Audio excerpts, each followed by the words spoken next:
Almost everyone has heard of Bruce Lee, but did you know he had a son? Brandon Bruce Lee. Brandon Lee was born on February 1st, 1965 in Oakland, California. He was the son of the legendary martial artist and actor Bruce Lee and Linda Lee Cadwell. From the start, Brandon's life was shaped by martial arts and performance. When he was just a few months old, the family moved to Los Angeles, where his father pursued a groundbreaking career in Hollywood.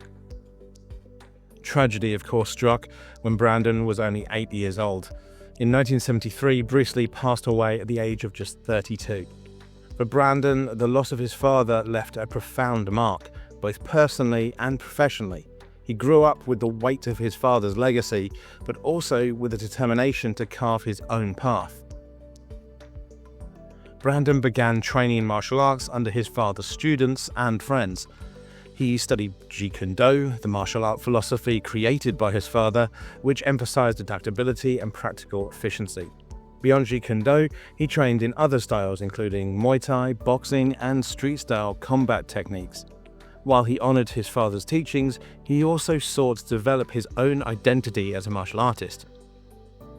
After high school, Brandon pursued acting. He studied theatre at Emerson College in Boston and later trained at the Lee Strasberg Theatre Institute in New York. While martial arts were central to his identity, Brandon was equally passionate about acting and storytelling. He wanted to be recognized not just as Bruce Lee's son, but as a serious actor in his own right. His first roles came in the mid-1980s. In 1986, he was cast in the television film Kung Fu, the movie, playing the son of David Carradine's character. The project had a symbolic connection, since Bruce Lee had originally conceived the idea that inspired the Kung Fu series years earlier. Brandon's charisma and physical skill quickly caught the attention of producers. By 1989, Brandon landed his first American feature film, Laser Mission, an action movie that gave him international exposure. He then gained greater recognition in 1991 with Showdown in Little Tokyo, where he starred alongside Dolph Lundgren. Brandon's sharp martial arts skills and natural screen presence stood out, especially in the fight sequences that displayed his speed and precision. In 1992, he took a lead role in Rapid Fire, where he played a college student caught between drug gangs. The film was praised for its tightly choreographed fight scenes and for Brandon's performance, which combined his martial arts training with acting intensity. Rapid Fire established him as a rising star in Hollywood action cinema.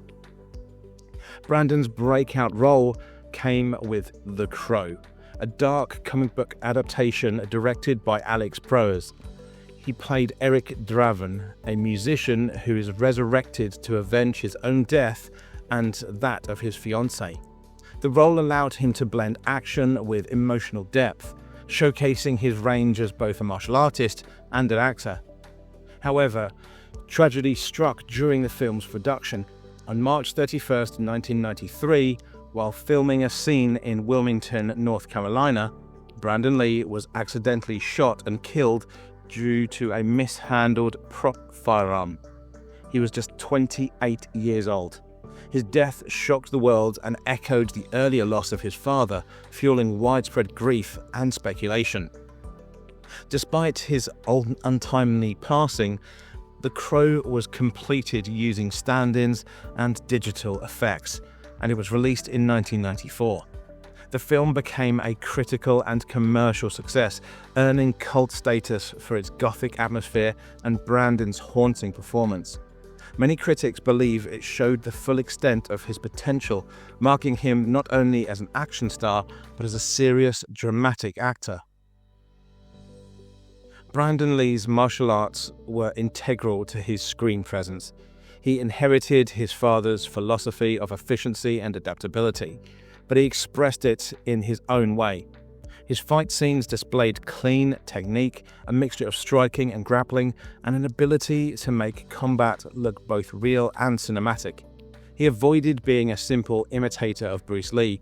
Instead, he pushed toward creating his own legacy. Beyond his films, Those who knew Brandon remembered him as a thoughtful, intelligent, and determined to be more than a martial arts icon.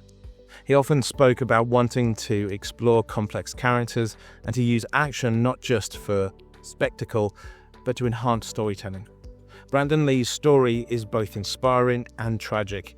He grew up in the shadow of a legend, but worked tirelessly to forge his own identity.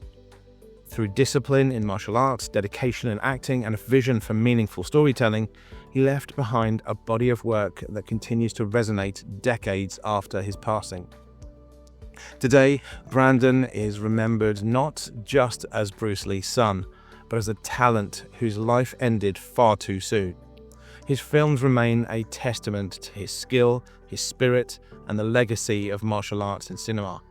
His story reminds us of the fragile line between potential and loss, and of how one person's artistry can continue to inspire long after they are gone. If you'd like to hear us talk about more areas of martial arts, culture, and far more, please do like, comment, and subscribe, and thank you for watching.